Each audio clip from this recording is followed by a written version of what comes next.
Nos últimos meses, o mundo todo tem se deparado com uma realidade terrível, de dia e de noite, as queimadas. Olhem só vocês, nós estamos numa região aqui, tem casa ali no fundo e essa região recentemente sofreu uma queimada. Estou aqui com o Guto Zorello, uma pessoa extremamente engajada na causa do meio ambiente, empreendedor regenerativo. E ele vai nos dar a sua opinião de acordo com a sua experiência. Guto, as queimadas, qual é o impacto para o meio ambiente dessas queimadas?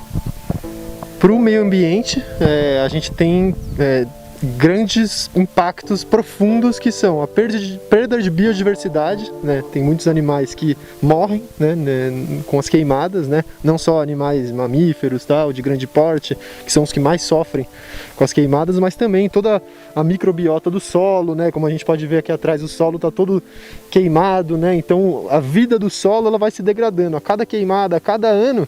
A vida no solo vai degradando, ou seja, a fertilidade do solo vai diminuindo e a gente vai ter cada vez ambientes mais desérticos e inférteis, né? Se a gente não fizer um trabalho de regeneração. Sim. E me diga uma coisa, a origem desse fogo, quando uma queimada começa, é porque é o sol que queimou alguma palha que estava muito seca? O que origina essa queimada, geralmente? Geralmente, na grandíssima maioria dos casos, são incêndios criminosos, né? Que vai uma pessoa lá e taca fogo.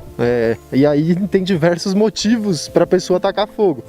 Um dos motivos é a pessoa querer simplesmente tacar fogo porque ela gosta de ver as coisas pegando fogo. Tem muito disso também. Mas tem as questões políticas também, né? De divergências políticas em certas localidades, que alguém paga alguém para ir tacar fogo para especulação imobiliária. Tem muitos motivos, né? Mas é isso, costuma ser incêndio criminoso, né? A gente muitas vezes dá ênfase à bituca de cigarro, né? Que alguém tacou sem querer e tal, mas essa não é a causa principal. A causa principal é gente que vai lá tacar fogo mesmo. Depois que acontece uma queimada que realmente devasta toda a plantação do local, quanto tempo esse solo precisa para se regenerar, para ele estar ali produtivo, para ele estar fértil novamente? Isso aí depende muito do solo, quantas queimadas já tiveram nesse lugar, né? Mas é isso, para ele voltar ao estágio que ele era antes da queimada, aqui na Mata Atlântica, né? Porque no Cerrado existem, de 7 em 7 anos mais ou menos, existem os fogos causados por relâmpagos, né? Na época de seca, que causa incêndios naturais. Mas essa não é a realidade aqui, né? Na Mata Atlântica o fogo não existe.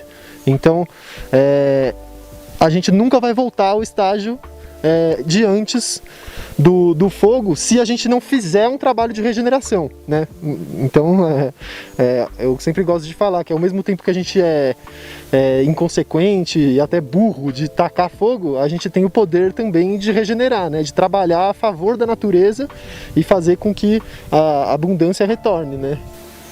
Guto, e a parte dos aquíferos que ficam embaixo do solo que está queimando, eles têm algum impacto também?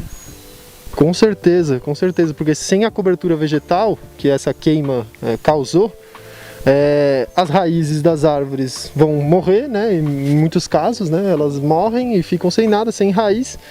Chove, a água em vez de penetrar no solo, que antes era um solo coberto, né? Com matéria orgânica e com raízes profundas, essa água vai bater no solo e vai correr para o rio, levando junto com ela sedimentos, né? O que causa, além de da gente não abastecer os lençóis freáticos, a gente também causa assoreamento dos rios. Então o que a gente mais vê aí é rio secando, tanto por causa de não ter cobertura vegetal mais e não ter recarga da água, tanto por causa desse problema da lixiviação, né?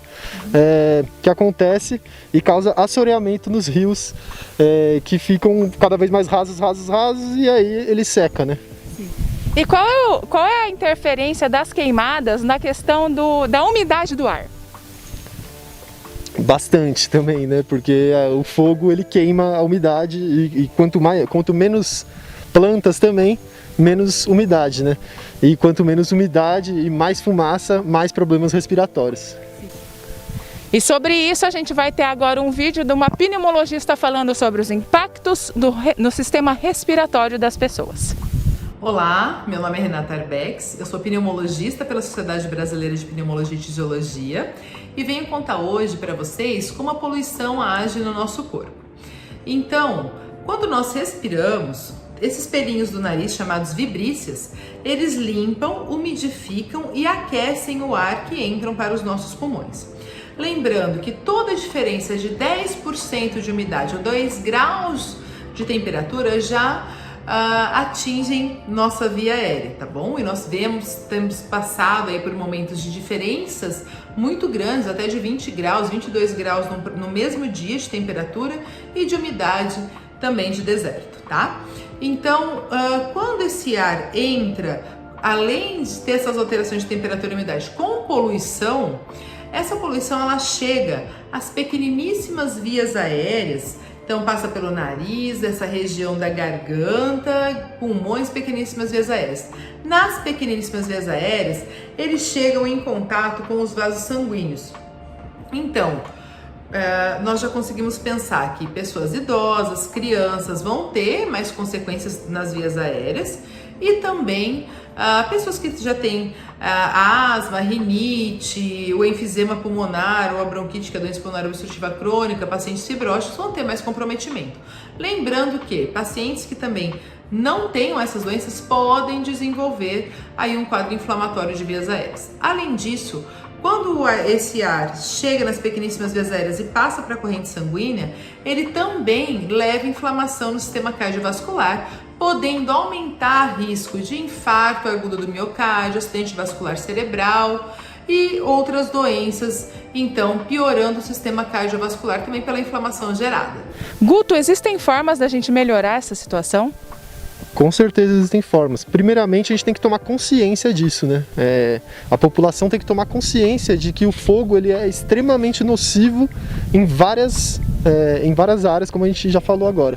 Mas para reverter essa situação, a gente precisa de duas coisas, basicamente, que é reflorestamento em massa.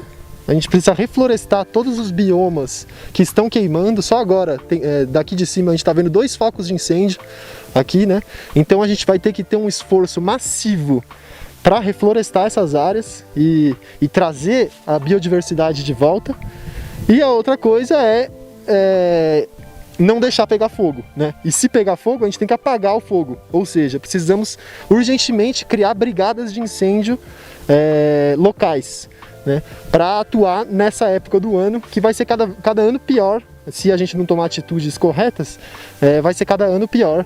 Então daqui para frente a gente vai ter que cada vez mais se preparar para combater incêndios nessa época de seca, né?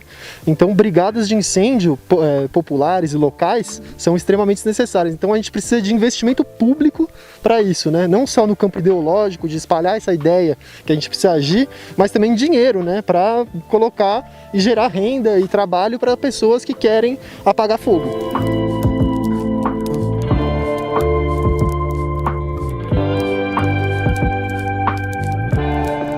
É de suma importância trazermos esse assunto aqui no programa Universo Mais. Eu tenho bronquite, renite, sinusite e nesses dias onde as queimadas se intensificam, as minhas noites de sono eram um pesadelo, literalmente. Acordava diversas vezes para beber água e acordava cansada porque não tinha uma noite de sono plena. Fico pensando nos idosos, crianças e pessoas assim como eu com doenças respiratórias. Mas eu trago aqui algumas dicas, as quais eu já fiz muito. A primeira, se você tiver condições de comprar um umidificador diário, ele vai ajudar muito na qualidade do ar. Porém, se você não tem condições de comprar nesse momento, vai aí algumas dicas. Uma, ter plantas em casa ajuda. Na hora de dormir, pelo menos para mim, era o momento onde esses incômodos eles se intensificavam. Então eu colocava toalhas molhadas, né, com água morna na maioria das vezes, e aquele vapor vai saindo ao longo da noite e vai auxiliar, vai te ajudar bastante também. Baldes com água morna pela casa, no quarto. E até uma dica interessante, claro, se você puder, tomar banho de porta aberta. Isso vai ajudar aquele vapor do chuveiro também a umidificar o ar do ambiente. Tá aí algumas dicas e eu espero que contribuam.